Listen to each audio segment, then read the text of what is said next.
بسم اللہ الرحمن الرحیم۔ السلام علیکم ورحمۃ اللہ وبرکاتہ۔ معزز طلباء کرام، آپ سب کیسے ہیں؟ آج ہم کتاب ہدایہ رابع میں سبق نمبر 152 کو پڑھیں گے۔ ہمارے آج کے سبق کا عنوان ہے کن چیزوں میں عقد مساقات ہو سکتا ہے۔ آئیے پہلے اپنے آج کے سبق کی عبارت کو پڑھتے ہیں۔ بسم اللہ الرحمن الرحیم۔ قال وتجوز المساقات في النخل والشجر والكرم والرتاب وأصول الباذنجان وقال الشافعي رحمه الله في الجديد لا تجوز إلا في الكرم والنخل لأن جوازها بالأثر وقد خصهما وهو حديث خيبر ولنا أن الجواز للحاجة وقد عمت وأثر خيبر لا يخصهما لأن أهلها كانوا يعملون في الأشجار والرتاب أيضا ولو كان كما زعم فالأصل في النصوص أن تكون معلولة سيما على أصله وليس لصاحب الكرم أن يخرج العامل من غير عذر لأنه لا ضرر عليه في الوفاء بالعقد قال وكذا ليس للعامل أن يترك العمل بغير عذر بخلاف المزارعة بالإضافة إلى صاحب البذر على ما قدمناه۔ آئیے اب ہم اپنے سبق کی عبارت کا ترجمہ کرتے ہیں۔ قال امام قدوری رحمہ اللہ فرماتے ہیں کہ کھجور کے درختوں میں، عام پھلدار درختوں میں، انگور میں اور سبزیوں میں اور بینگن کے پودوں میں مساقات جائز ہے، اور حضرت امام شافعی رحمہ اللہ کا قول جدید یہ ہے کہ صرف انگور اور کھجور میں مساقات جائز ہے، اس لیے کہ مساقات کا جواز حدیث سے ثابت ہے۔ وقد خصہما، اور حدیث نے ان دونوں کو خاص کر دیا، اور وہ حدیث خیبر ہے۔ اور ہماری دلیل یہ ہے کہ مساقات کا جواز ضرورت کی وجہ سے ہے، اور وہ ضرورت عام ہے، اور حدیث خیبر کھجور اور انگور کو خاص نہیں کر رہی، اس لیے کہ خیبر والے درختوں اور سبزیوں میں بھی مساقات کرتے تھے۔ وَلَوْ كَانَ كَمَا زَعَمَ، اور اگر معاملہ ایسا ہی ہو جیسے امام شافعی رحمہ اللہ نے سمجھا، تو نصوص میں اصل یہ ہے کہ وہ معلول بالعلت ہوں، خصوصاً امام شافعی رحمہ اللہ کے اپنے اصول کے مطابق۔ وَلَيْسَ لِصَاحِبِ الْكَرْمِ، اور انگور والے کو بغیر کسی عذر کے عامل کو نکالنے کا حق نہیں ہے، اس لیے کہ عقد کو پورا کرنے میں اس کا کوئی نقصان نہیں، اور اسی طرح بغیر کسی عذر کے عامل کو کام چھوڑنے کا بھی اختیار نہیں ہے، بخلاف مزارعت کے بیج کے مالک کی طرف نسبت کرتے ہوئے اس تفصیل کے مطابق جس کو ہم نے پہلے بیان کر دیا۔ آئیے اب ہم اپنے سبق کی تشریح کی جانب بڑھتے ہیں۔ خلاصہ کے طور پہ ذہن میں رکھیں، ہمارے آج کے سبق میں دو مسئلے زیر بحث ہیں۔ ایک تو یہ مسئلہ کہ مساقات کن کن چیزوں میں، یعنی کن پھلوں اور سبزیوں میں جائز ہے، اور حضرت امام شافعی رحمہ اللہ کا اس کے بارے میں کیا نقطہ نظر ہے۔ اور دوسرا مسئلہ یہ زیر بحث ہے کہ جب مساقات ہو جاتی ہے تو اس میں اگر بالفرض انگوروں کے باغ میں ہوئی ہے تو باغ کا مالک عامل کو بلا وجہ اس مساقات سے نکال نہیں سکتا، ایسے ہی عامل بھی بلا وجہ اس مساقات کو چھوڑ نہیں سکتا۔ ہاں، مزارعت میں جو بیج والا ہے اس کا معاملہ اس سے ذرا مختلف ہے۔ آئیے اب ہم اپنے سبق کی عبارت کی تشریح کو دیکھتے ہیں۔ امام قدوری رحمہ اللہ فرماتے ہیں اور مساقات جائز ہے، جائز ہے، یہاں 5 چیزیں ذکر فرمائی ہیں۔ فی النخل، کھجور کے درخت، والشجری، مطلقاً درخت، والکرم، اور انگور کی بیل، یہ تینوں تو پھل کی قبیل سے ہیں۔ شجر سے اگر پھلدار درخت مراد لیے جائیں تو پھر یہ تینوں پھلوں کے ذیل میں آتے ہیں۔ آگے والرتابی واصول الباذنجان، رتاب سے مراد سبزیاں اور اصول الباذنجان بینگن کا پودا۔ تو گویا کہ ان 5 قسم کی نباتات میں مساقات جائز ہے۔ تو یہ تو امام قدوری رحمہ اللہ نے احناف کی رائے کو ذکر کیا۔ اب امام شافعی رحمہ اللہ اس سے متعلق کیا فرماتے ہیں؟ تو یہاں جو عبارت صاحب ہدایہ لائے ہیں اس سے معلوم ہوتا ہے کہ امام شافعی رحمہ اللہ مساقات کے بارے میں 2 قول رکھتے تھے، ایک ان کا قول قدیم ہے اور ایک قول جدید ہے۔ تو یہاں جو قول جدید ذکر کیا گیا ہے اس میں تو 2 چیزوں کو خاص کر دیا کہ حضرت امام شافعی رحمہ اللہ صرف انگور اور کھجور ان کے باغات میں مساقات کو جائز قرار دیتے ہیں، ان کے علاوہ میں ان کے ہاں مساقات درست نہیں ہے۔ یہ تو قول جدید ہے، جبکہ امام شافعی رحمہ اللہ کا قول قدیم یہ تھا کہ جمیع اشجار اور جمیع اسمار، ہر قسم کے پھل میں اور ہر قسم کے درخت میں مساقات جائز ہے، اور یہی رائے جو حضرت امام شافعی رحمہ اللہ کی ہے، علامہ عینی کے بقول امام مالک، امام احمد ابن حنبل، سفیان ثوری اور فقی ابو ثور، امام اوزاعی، ان حضرات کا موقف بھی اسی سے ملتا جلتا تھا جو امام شافعی رحمہ اللہ کا قول قدیم تھا، یعنی وسعت والا قول تھا۔ تو امام شافعی رحمہ اللہ کا قول جدید یہاں پہ ذکر فرمایا کہ آپ کے قول جدید کے مطابق مساقات صرف ان 2 چیزوں میں ہے، ان کے علاوہ دیگر جو کچھ اگنے والے پھل ہیں یا سبزیاں ہیں ان میں مساقات درست نہیں ہے۔ اچھا، تو اس کی وجہ کیا ہے؟ تو امام شافعی رحمہ اللہ کے ہاں جو اس کا جواز ہے، لأن جوازها بالأصل، وہ یہ فرماتے ہیں کہ ویسے تو مساقات ہو یا مزارعت ہو، قیاس تو اس کو ناجائز کہتا ہے، لیکن چونکہ مساقات سے متعلق روایت آ گئی، حدیث مبارکہ موجود ہے، تو اس حدیث مبارکہ کی وجہ سے اس کا جواز ہمیں معلوم ہوتا ہے۔ حضرت امام شافعی رحمہ اللہ فرماتے ہیں اگر ان روایات پہ غور کیا جائے کہ ان روایات میں ہمیں 2 چیزیں مخصوص نظر آتی ہیں، ایک انگور اور ایک کھجور، تو گویا کہ وقد خصہما، اس روایت نے ان دونوں کو خاص کر دیا۔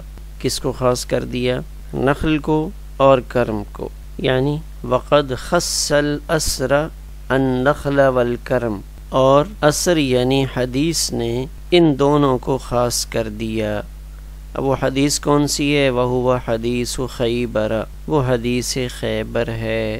وہ روایت یہ ہے ان النبی صلی اللہ علیہ وآلہ وسلم دفع الى یہود خیبر نخل خیبر وارزها على ان يعتملوها من اموالهم وان لرسول اللہ صلی اللہ علیہ وآلہ وسلم شطر ثمرها۔ تو اب اس حدیث مبارکہ سے معلوم ہوا کہ نبی کریم صلی اللہ علیہ وسلم نے نخل خیبر، کہ آپ نے خیبر میں جو کھجور کے درخت تھے وہ آپ نے یہود کو دیے تھے، اور جو ان کی پیداوار تھی اس میں سے ایک حصہ یعنی نصف پھل آپ کو دیے جاتے تھے۔ تو امام شافعی رحمہ اللہ نے ان 2 چیزوں کو مخصوص کیا کہ مساقات صرف ان 2 میں درست ہے۔ ولنا، ہماری دلیل کیا ہے؟ تو ہماری دلیل یہ ہے کہ ان الجواز للحاجتی، کہ جو مساقات کا جواز معلوم ہو رہا ہے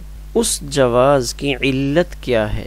تو ہم یہ عرض کرتے ہیں کہ مساقات کا جواز ضرورت کی بنا پر ہے۔ وقد عمت، اگر اس ضرورت کو دیکھتے ہیں تو وہ ضرورت تو عام ہے، جیسے کھجور کی ضرورت ہے، انگور کی ضرورت ہے، تو اسی طرح اور پھل اور سبزیاں ان کی بھی خلق خدا کو ضرورت ہے، لہٰذا یہ مساقات صرف 2 چیزوں کے ساتھ خاص نہیں ہوگی۔ وَأَسْرُ خَيْبَرَ لَا يَخُصُّهُمَا، تو جو خیبر والی روایات ہیں وہ ان 2 کو خاص نہیں کرتی۔ کیوں؟ لِأَنَّ أَهْلَهَا كَانُوا يَعْمَلُونَ فِي الْأَشْجَارِ وَالرِّتَابِ أَيْضًا، کہ جو خیبر والے ہیں وہ دیگر درختوں میں اور سبزیوں میں بھی معاملہ کرتے تھے. ان کے ہاں مساقات اور چیزوں میں بھی ہوتی ہے، ان کے ہاں مساقات اور درختوں میں بھی تھی اور سبزیوں میں بھی تھی، لہذا ان دو کے ساتھ تخصیص کچھ زیادہ مفید معلوم نہیں ہوتی. دوسرا جواب وہ ولو کان کما زعم کی عبارت سے دیا جا رہا ہے. چلیے، جیسے امام شافعی رحمہ اللہ فرماتے ہیں کہ حدیث خیبر میں دو چیزوں کی تخصیص ہے، تھوڑی دیر کے لیے ہم اس کو تسلیم کر لیتے ہیں کہ اگر معاملہ ایسا ہی ہے جیسے حضرت الامام فرماتے ہیں فالاصل فی النصوص، تو اب ہم نصوص کی طرف آ جاتے ہیں کہ جو نصوص ہیں، ایک چیز کا جواز اگر نص سے ثابت ہو رہا ہے تو کیا نص صرف اس چیز کے جواز کو ثابت کرنے کے لیے وارد ہوئی ہے یا ہم اس نص کے اندر کوئی علت دیکھیں گے؟ تو اب نصوص کا معاملہ محققین علماء کے ہاں معلول بالعلت کا ہے کہ نصوص میں معلول بالعلت ہونا اصل ہے، کہ صرف نص کو نہیں دیکھا جاتا بلکہ نصوص کے اندر جو علت پائی جاتی ہے اس علت کو دیکھ کر پھر حکم چیزوں پر مرتب کیا جاتا ہے. یعنی نص سے صرف ایک حکم مقصود نہیں ہوتا بلکہ اس نص کے اندر کوئی علت بیان کر دی جاتی ہے، پھر وہ علت جہاں ملتی ہے اس جگہ پہ حکم لگا دیا جاتا ہے. ہاں، یہ ایک بات ذہن میں رکھی جائے کہ اگر کسی دوسرے ذریعہ سے یہ بات معلوم ہو جاتی ہے، پتہ چل جاتا ہے کہ اس حکم کی کئی علتیں نہیں نکالی جا سکتی، اس حکم کی صرف یہی علت ہے، تو پھر یہ حکم دوسری جگہ نافذ نہیں کیا جائے گا. اس وقت اس مسلمہ قاعدے کو چھوڑ دیا جائے گا. جیسے نماز کی حالت میں قہقہا لگانے سے، قہقہا کے ساتھ ہنسنے سے وضو ٹوٹ جانے کا حکم یہ دوسری جگہ ہم جاری نہیں کر سکتے. تو جب ہم نصوص پہ نظر ڈالتے ہیں تو نصوص میں تو ہمیں ایسے نظر آتا ہے کہ نص سے اصل مقصود علت ہوتی ہے، اب وہ علت یہاں پائی جاتی ہے تو اس علت کی وجہ سے حکم وہاں بھی ثابت ہوتا ہے. تو یہاں احناف اس پہلو سے دیکھتے ہیں کہ اس حدیث مبارکہ سے جو مساقات کا جواز معلوم ہو رہا ہے اس کی علت لوگوں کی ضرورت ہے. تو جب مساقات کی علت حاجت و ضرورت ہوئی تو اس بنا پر جہاں جہاں ضرورت ہوگی، جن پھلوں میں، جن سبزیوں میں، تو اس میں مساقات کو درست قرار دیا جائے گا، سیما علی اصلہ. خاص طور پہ حضرت امام شافعی رحمہ اللہ کا اصول ہی یہی ہے کہ ہر حدیث میں علت دیکھی جاتی ہے کہ کس بنیاد پر اس حدیث میں اس کا جواز موجود ہے. تو گویا کہ احناف کے مقابلے میں حضرات شوافع کے ہاں نصوص کو علت کے ساتھ مقید کیا جاتا ہے. تو یہاں تک پہلے مسئلہ کو ذکر کیا. ولیس لصاحب الکرم سے دوسرے مسئلے کو ذکر کر رہے ہیں کہ جو انگور کے باغ کا مالک ہے تو اس کے لیے یہ حق نہیں ہے کہ ان یخرج العامل من غیر عذر، کہ وہ بغیر کسی عذر کے عامل سے کہے، وہ کہ باغ کا مالک بغیر کسی عذر عامل سے کہے کہ آپ جاؤ یہاں سے نکلو، کام ابھی ختم کرو. یعنی عقد سے نکالنا مناسب نہیں ہے. کیوں مناسب نہیں ہے؟ اس لیے کہ جب انہوں نے مل کر کام شروع کیا تو عقد لازم ہو چکا ہے. اب ایک عقد جب وہ لازم ہو جاتا ہے تو اس کا فسخ کسی معقول عذر کی بنا پر ہی ہو سکتا ہے، اور بغیر عذر مالک کا کوئی نقصان بھی تو نہیں ہوتا. لأنه لا ضرر علیہ فی الوفاء بالعقد. اگر یہاں پہ عقد کو پورا کیا جاتا ہے، اس مساقات کو آخر تک لے جاتے ہیں، تو یہاں جو باغ کا مالک ہے اس کا کسی طرح کا کوئی نقصان نہیں.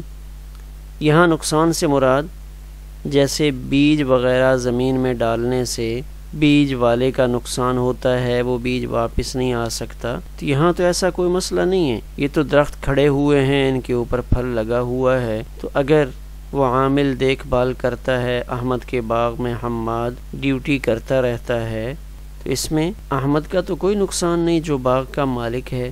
لہٰذا بلا عذر بلا وجہ جو باغ کا مالک ہے اس کو بھی زور زبردستی نہیں کرنی چاہیے. قال دوسری طرف عامل کو بھی پابند کیا گیا ہے. وَكَذَا لَيْسَ لِلْعَامِلِ أَن يَتْرُكَ الْعَمَلَ بِغَيْرِ عُذْرٍ کہ وہ بھی بغیر عذر کے اس باغ والے کے ساتھ جو اس نے معاہدہ کیا ہے اس کو چھوڑ کر نہ جائے. جو عامل حماد ہے اس کو بھی بلا وجہ چھوڑنا نہیں چاہیے. ہاں اگر وہ بیمار ہو گیا ہے یا کوئی اور عارضہ اس سے لاحق ہوا ہے پھر تو اس عقد کو پورا کرنے سے معذرت کی جا سکتی ہے، لیکن بغیر وجہ کے یا باغ کے مالک کو پریشان کرنے کے لیے، ٹینشن دینے کے لیے کہ میں اب چلا جاتا ہوں، دیکھتا ہوں اس کو بندہ کہاں سے میسر آتا ہے، یہ مناسب طرز عمل نہیں ہے. لیس للعامل ان یترک العمل بغیر عذر. ہاں اگر اس کو کوئی عذر لاحق ہوا ہے، بیمار ہو گیا ہے تو ٹھیک ہے، عذر تو قابل قبول ہو سکتا ہے. بخلاف المزارعة بالاضافة الى صاحب البذر على ما قدمناه. یہاں مزارعت کے مسئلے کا تذکرہ کر رہے ہیں. اب یہاں مزارعت کا مسئلہ بیج کے عنوان سے ذکر کیا ہے کہ احمد اور حماد کے درمیان مزارعت کا معاملہ طے ہوا تھا. ان میں سے بیج کسی ایک فریق نے اپنے ذمہ لیا تھا.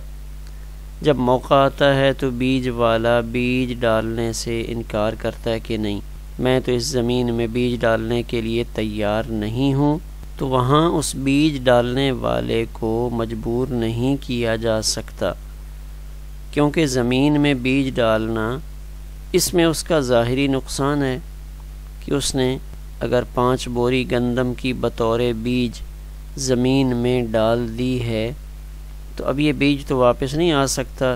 جو بیج مٹی کے اندر مل چکا ہے تب اس کا یہ خدشہ ہے، ہو سکتا ہے اس بیج سے پودا نکلے ہی نہیں، کہ یہ زمین ایسی معلوم نہیں ہوتی جو اس بیج کو اگا ڈالے، تو اس لیے اس کو بیج ڈالنے پر مجبور نہیں کیا جائے گا. تو کہتے ہیں اس طرح کا نقصان عامل کا نہیں ہے. تو اگر عامل یہاں کام چھوڑتا ہے تو قضاءً کام کرنے پر اس کو مجبور کیا جائے گا. بخلاف المزارعت بخلاف مزارعت کے، بالاضافت الی صاحب البذر کہ اس مزارعت میں بھی جو بیج کا مالک ہے اس کو تو آپ مجبور نہیں کر سکتے، لیکن جو دوسری طرف شخص موجود ہے عامل کام کرنے والا، تو کام کرنے والے کو کام پر قضاءً مجبور کیا جائے گا. اب بعض کتابوں میں علامہ قدمناہ کے الفاظ ہیں اور بعض نسخوں میں علامہ بینا یہ الفاظ ہیں. قدمناہ یا علامہ بینا دونوں قسم کے الفاظ مختلف نسخوں میں موجود ہیں. تو مزارعات کے باب میں تو صاحب بذر کو کام پہ مجبور نہیں کر سکتے، تو یہاں جو باغ کا مالک ہے تو اس کا عقد اگر چلتا رہتا ہے، یہ عامل کو اگر نہیں نکالتا اور عامل کام کرتا رہتا ہے تو اس کے مال میں سے کچھ تلف نہیں ہو رہا، اس کا کوئی نقصان نہیں ہو رہا.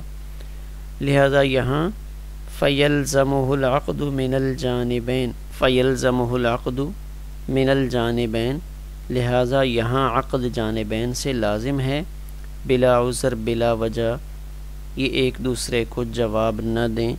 آخر میں ایک نظر اپنے آج کے سبق کے خلاصے پر ڈالتے ہیں. خلاصے کی جانب بڑھنے سے پہلے آپ یہاں دیکھ سکتے ہیں ایک تو بینگن اس طرح کر کے درخت کے اوپر ہی لگے ہوتے ہیں، لیکن یہ بڑے درخت نہیں ہوتے، چھوٹے درخت ہوتے ہیں. انگور کی بیلیں آپ نے دیکھ رکھی ہوں گی. کھجور کا درخت اس انداز میں لگا ہوتا ہے، کچھ بہت اونچے ہوتے ہیں، کچھ زیادہ قد کاٹ والے نہیں ہوتے.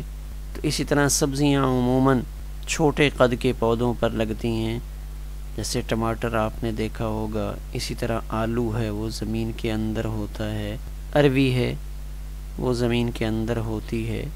مساقات کن چیزوں میں درست ہے تو یہ ہم سبق کے شروع میں دیکھ چکے ہیں کہ احناف کے ہاں اس معاملے میں وسعت ہے۔ ہر قسم کے پھلدار درختوں پہ مساقات ہو سکتی ہے، اسی طرح سبزیوں کے اندر بھی مساقات درست ہے۔ تو حضرت امام شافعی رحمہ اللہ کی قول کی وضاحت تو آپ کے دو قول ہیں، ایک قول قدیم ہے، ایک قول جدید ہے۔ تو قول قدیم میں تو امام شافعی رحمہ اللہ کے ہاں وسعت ملتی ہے، لیکن جو آپ کا قول جدید ہے تو اس قول جدید میں صرف دو چیزیں دکھلائی دے رہی ہیں، انگور اور کھجور، ان دو میں مساقات درست ہے، اس کے علاوہ میں درست نہیں۔ اہل خیبر کی مساقات کن چیزوں میں تھی؟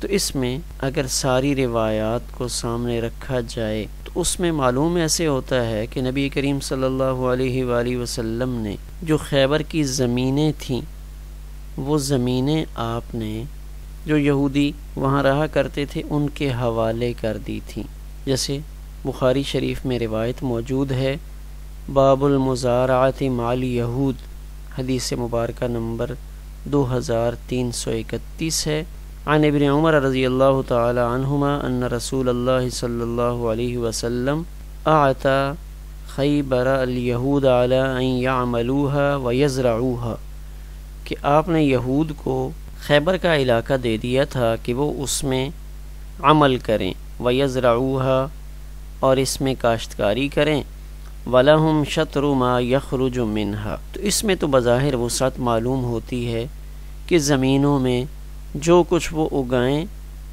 جو کچھ یہودی کاشت کریں، اس میں نبی کریم صلی اللہ علیہ وسلم کو آدھا دے دیں، باقی وہ اپنے استعمال میں لے آئیں۔ تو بظاہر اس میں عموم ہے، کھجور کا درخت ہے، عام درخت ہیں، انگور کی بیلیں ہیں یا سبزیاں ہیں، سب میں مساقات درست ہے۔ تو امام شافعی رحمہ اللہ نے گویا کہ صرف نص کو دیکھا تھا اور آپ نے یہاں پہ علت میں وسعت نہیں پیدا فرمائی تھی، جبکہ امام شافعی رحمہ اللہ کے ہاں تو علت کے باب میں کچھ وسعت موجود ہے۔